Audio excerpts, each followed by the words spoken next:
Hello friends, कैसे हैं आप सभी। उम्मीद करता हूं आप सब लोग अच्छे ही होंगे।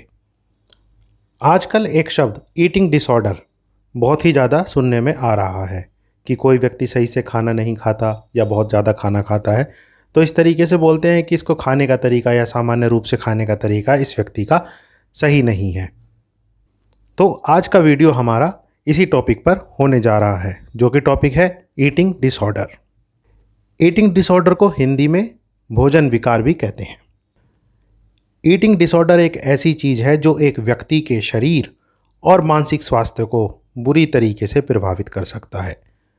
सामान्य तौर पर व्यक्ति जो कुछ खाता पीता है उसे उसके लाइफस्टाइल से जोड़कर देखा जाता है और असामान्य रूप से लोगों का खाने खाने का व्यवहार कई घातक बीमारियों को न्योता दे सकता है। दरअसल ईटिंग डिसऑर्डर एक मानसिक समस्या के रूप में भी देखा जाता है, जिसमें एक व्यक्ति बहुत अधिक खाना या बहुत ही कम खाना खाने जैसी आदतें शामिल होती है। इस मानसिक बीमारी से ग्रसित इंसान अपनी बॉडी शेप या वजन को लेकर अत्यधिक चिंता में रहता है। या तो उसे लगता है कि मैं बहुत ज़्यादा मोटा हो गया हूँ और मुझे बहुत ज़्यादा पतला होना है, या फिर उसे ये रहता है कि मैं बहुत ही ज़्यादा पतला हूँ और मुझे अपना वजन बढ़ाना है। अब इन्हीं वजह से वजन और मोटापा तो कम हो जाता है, लेकिन इससे सेहत पर बहुत ही ज़्यादा बुरा असर पड़ता है। इन्हीं आदतों को ईटिंग डिसऑर्डर यानी खान पान से जुड़ी बीमारियां भी कहा जाता है। वीडियो में आगे बढ़ते हैं और समझते हैं ईटिंग डिसऑर्डर के कारण क्या क्या हैं।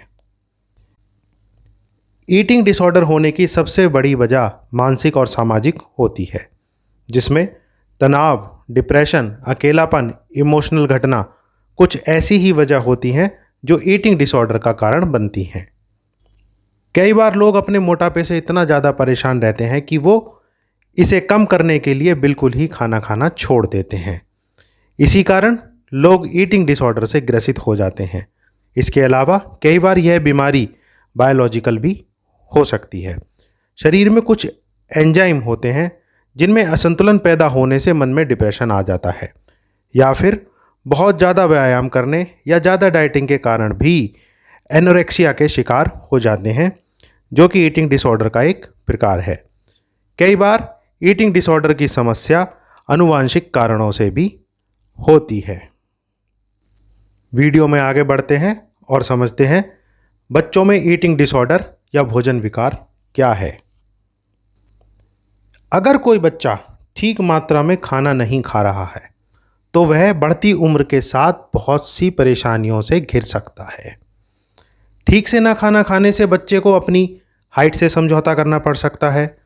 माता पिता को बच्चों में ईटिंग डिसऑर्डर को डायग्नोसिस कराने के लिए भी बहुत कोशिश करनी पड़ती है। एक पेरेंट्स के लिए यह समझना बहुत ज़्यादा मुश्किल हो जाता है कि बच्चों में ईटिंग डिसऑर्डर है या फिर वो खाने में नखरे दिखा रहा है। कई बार बच्चों के साथ क्या होता है, उन्हें घर का बना हुआ तो खाना पसंद नहीं आता। अगर उनसे बोलते हैं कि बाहर चलते हैं, फास्ट फूड खाते हैं या फिर बाहर से कुछ मंगवा लेते हैं, तो वो खाना खाने के लिए बहुत जल्दी ही तैयार हो जाते हैं। तो इस सिचुएशन में पेरेंट्स के लिए ये सबसे ज़्यादा मुश्किल हो जाता है कि ये बच्चा खाना खाने में परेशानी कर रहा है या नखरे कर रहा है, या फिर इस बच्चे को ईटिंग डिसऑर्डर है। और सभी पेरेंट्स के लिए मैं ये एक बात आपको बता दूं कि बच्चों में जो ईटिंग डिसऑर्डर होता है उसके लिए पेरेंट्स जिम्मेदार नहीं होते। वह अपने बच्चे को ईटिंग डिसऑर्डर से उबरने में तो मदद कर सकते हैं, और साथ ही साथ अगर उनके बच्चे बहुत छोटे हैं तो वो अपने बच्चों को इस परेशानी से बाहर भी निकाल सकते हैं। सामान्यतः ईटिंग डिसऑर्डर की जो प्रॉब्लम होती है वो बच्चों में टीन एज में शुरू होती है और कम आयु के लोगों में ही या व्यक्तियों या बच्चों में ही पाई जाती है। सामान्यतः ईटिंग डिसऑर्डर की समस्या बच्चों में 15 साल की उम्र से पाई जाती है। तो आइए अब हम समझते हैं ईटिंग डिसऑर्डर के कुछ लक्षण, जिनमें से हमने कुछ महत्वपूर्ण लक्षण को पिक किया है। सबसे पहला है वजन को लेकर अत्यधिक चिंता रहना। या तो वजन बहुत ज़्यादा बढ़ रहा है या वजन बहुत ज़्यादा घट रहा है, तो इसको लेकर भी ये चिंता बन जाती है। कैलोरी कम करने के लिए अत्यधिक व्यायाम करना। कई बार क्या होता है कि यदि किसी व्यक्ति को अपना वज़न कम करना है तो वो ज़रूरत से ज़्यादा व्यायाम करता है, जिससे कि उसकी ज़्यादा से ज़्यादा कैलोरीज बर्न हो सके। ईटिंग डिसऑर्डर में यदि किसी व्यक्ति को पतला होना है तो वो कम से कम खाना खाना शुरू कर देता है। कई बार यह भी देखा गया है कि कुछ व्यक्ति खाना खाने के तुरंत बाद उल्टी भी कर देते हैं, जिससे कि उनके शरीर में बहुत ज़्यादा कैलोरी इनटेक ना हो। वज़न कम करने के लिए दवाएं लेना, सामान्यतः अगर हम बाज़ार में देखते हैं तो बहुत सारी ऐसी दवाएं बाज़ार में आ चुकी हैं जो कि एक व्यक्ति के वज़न कम करने का दावा करती हैं। तो बहुत से व्यक्ति अपना वज़न कम करने के लिए उन दवाओं का प्रयोग भी करना शुरू कर देते हैं। अगला लक्षण है अत्यधिक भोजन एक साथ करना, डिहाइड्रेशन होना, सामान्य से अधिक भोजन करना, या फिर कभी कभी देखा गया है कि बिना भूख के भी भोजन की बड़ी मात्रा में खाना खा लेना और बहुत तेज़ी से खाना। अपने आसपास आपने देखा भी होगा कि कुछ लोग बहुत ही ज़्यादा खाना खाते हैं और बहुत ही जल्दी से भी वो खाना खा जाते हैं। कई बार क्या होता है, ज़्यादा खाना खाने की वजह से व्यक्ति को शर्मिंदगी ना झेलनी पड़े, इसलिए वो अपने खाने को लेकर अलग बैठकर खाते हैं। ऐसे में भी ईटिंग डिसऑर्डर की समस्या पाई जाती है।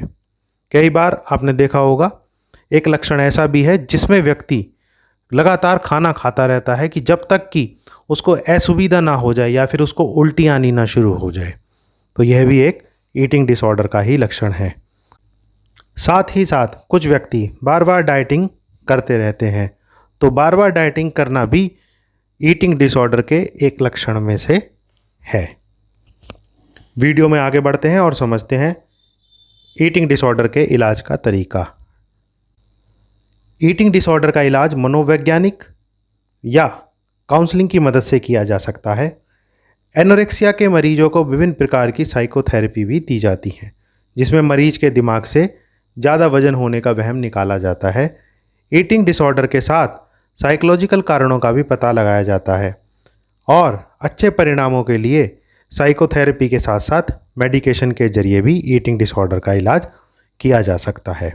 इसमें सबसे पहले उन कारणों का पता लगाया जाता है जिसके कारण लोग अधिक खाने लगते हैं या फिर कम खाने लगते हैं।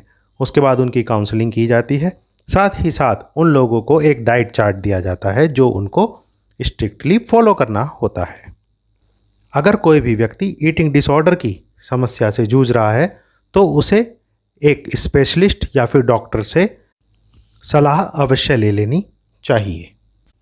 उम्मीद करता हूँ आज का टॉपिक आपको अच्छे से समझ में आया होगा।